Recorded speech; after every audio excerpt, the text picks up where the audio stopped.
Turn it to this no heating fault. Turn the room stat up. Call for demand. Boiler's not doing anything, just sat there. We got 2 zones, bedroom 1 and then main house. Whip the front cover off the 10-way, see what we got.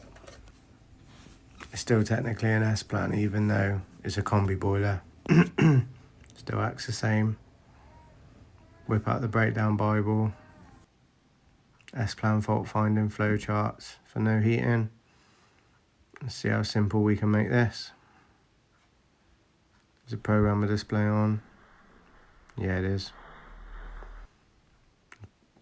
Check heating set to on the programmer and the room stat.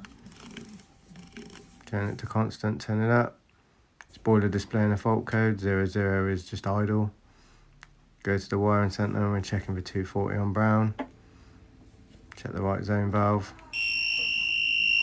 Yeah, we got 240. So the program and the room stat's doing its job. Is a 240 on orange? No. So we've got to replace that valve. Replace zone valve.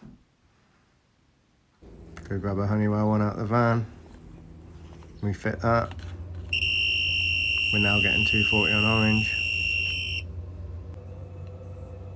Boiler's firing up. Happy days.